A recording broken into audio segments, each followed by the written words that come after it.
ஆண்டவரும் அருமரட்சகருமா இருக்கிற இயேசு கிறிஸ்துவின் ஆச்சரியமான நாமத்தில் தினமும் கர்த்தருடைய சத்தத்தை கேட்டுக்கொண்டிருக்கிற என்னுடைய பிள்ளைகளை வாழ்த்துகிறேன், ஆசீர்வதிக்கிறேன். நீங்கள் ஆசீர்வதிக்கப்பட்டவர்கள். இந்த நாளிலும் கூட ஏற்ற சமயம் என்பதை ஆண்டவர் உங்களை பார்த்து பேசிக்கொண்டிருக்கிறார். எல்லாவற்றுக்கும் பரலோகம் ஆண்டவர் ஒரு நாளை குறித்து வைத்திருக்கிறார். அவர் எல்லாவற்றையும் திட்டம் பண்ணிதான் செய்து கொண்டிருக்கிறார்.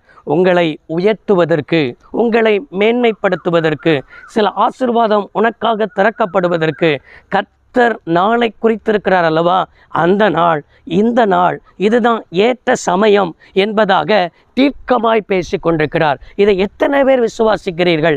அப்படியே ஆமேன் என்று சொல்லுங்கள் பார்ப்போம்.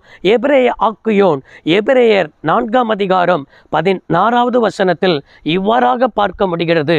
இரக்கத்தை பெறவும் ஏற்ற சமயத்தில் சகாயம் செய்யும் கிருபையை அடையவும் தைரியமாய் கிருபாசன தண்டையில் சேரக்கடவும் என்று சொல்லி எபிரேய ஆக்கியோன் மூலமாக தேவனுடைய ஆவியானவர் தீர்க்கமாய் திருவளம் பற்றி கொண்டிருக்கிறார். எனக்கு அருமையான கர்த்தருடைய பிள்ளைகளே, இந்த இரக்கத்தை நம்ம பெறணும். ஏனென்றால் அவருடைய இரக்கம், அவருடைய காருண்யம் நம்மளை என்ன செய்யும்? பெரியவனாக்கும் என்று சொல்லப்பட்டிருக்கிறது அல்லவா? இன்றைக்கு யார் மேல் இரக்கமாக இருப்பேனோ அவன் மேல் தான் நான் இரக்கமாக இருப்பேன் என்றால் உங்களை பார்த்து தான். இது ஏற்ற சமயம் அல்லவா? உங்கள் குடும்பத்தை பார்த்து தான், உங்கள் ஊழியத்தை பார்த்து தான் கர்த்தர் தீர்க்கமாய் சொல்லுகிறார்.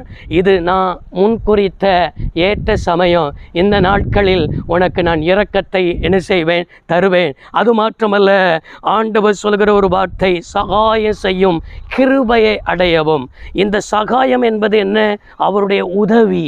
அந்த உதவி நமக்கு கிருபையினால் கிடைத்தது, கல்வாரி சிலுவையில் கிடைத்தது. எனக்கு அருமையான கர்த்தருடைய பிள்ளைகளே, இதுக்கு தைரியமாய் கிருபாசன தண்டையில் சேர கடவும். பழைய ஏற்பாட்டு நாட்களில் கிருபாசன தண்டையில் யாருமே என்ன செய்ய முடியாது? பிரவேசிக்க முடியாது. ஆசாரியன் வருஷத்துக்கு ஒரு முறை தான் அவனுடைய பாவத்திற்காக ஒரு ஆடு பலி செலுத்தப்படும். ஜனங்களுடைய பாவத்திற்காக ஆடு பலி செலுத்தப்படும். அந்த அவன் அஜாக்கிரதையாய் அந்த கிருபாசன தண்டையில் நுழைவான் என்றால் அங்கே கர்த்தர் அவனை அடித்து விடுவார். யாரும் போய் தூக்கிவிட முடியாது. சங்கிலியால் கட்டப்பட்டிருக்கும். அதை தான் இழுத்து என்ன செய்வார்கள்? வெளியே வருவார்கள். ஆனால் இந்த புதிய ஏற்பாட்டு நாட்களில் நாம் என்ன செய்யணும்? அந்த மகா பரிசுத்த ஸ்தலத்தில் நுழைகிற அதிகாரத்தை கர்த்தர் நமக்கு தந்திருக்கிறார். நம்ம ராஜாக்களாக, ஆசாரியர்களாக தேவன் நம்மளை மாற்றியிருக்கிறார். அந்த கிருபாசன தண்டை என்பது எதை குறிக்கிறது? தேவ சமூகத்தை குறிக்கிறது, தேவனுடைய பிரசன்னத்தை குறிக்கிறது, தேவன் தங்குகிறதான அந்த மகிமையை குறிக்கிறது. இன்றைக்கும் அவருடைய சமூகத்திற்கு நம்ம தைரியமாக, நம்முடைய தகப்பன் பிள்ளை என்கிற உறவின் அடிப்படையில் நம்ம தைரியமாய் வரும் பொழுது அங்கே தான் உனக்கு சகாயம் செய்யும் கிருபை அந்த தேவ சமூகத்தில் தான் இருக்கிறது. தேவ சமூகத்தில் தான் உனக்கு இரக்கம் இருக்கிறது.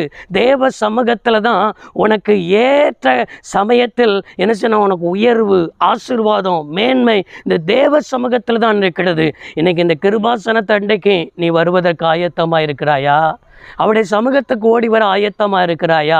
என் மகனே, என் மகளே, உனக்காக நான் காத்திருக்கிறேன்பா. உனக்காக இன்றைக்கு என் மகன் வருவானா? என் மக வருவாளா? என்னோட கூட அமர்ந்து பேசுவாளா?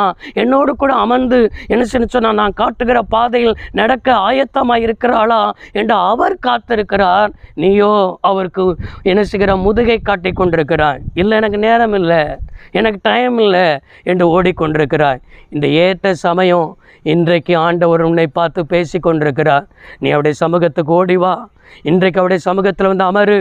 உனக்காக வாசலை திறப்பேன் என்பதாக கர்த்தர் பேசியிருக்கிறார். ஜெபிப்போம். சர்வ வல்லமையுள்ள தெய்வமே, அன்பு தகப்பன், இந்த வார்த்தையை கேட்ட பிள்ளைகள் வாழ்ந்திருக்க, சுகித்திருக்க ஏற்ற சமயம் இந்த நேரத்தை குறித்திருக்கிறதுக்காக நன்றி. உம்முடைய பிள்ளைகளுக்கு அப்படியே ஆசீர்வதியும். இயேசு ரட்சக நாமத்தில் பிதாவே, ஆமென். கர்த்தர் உங்களை ஆசீர்வதிப்பாராக. God bless you all.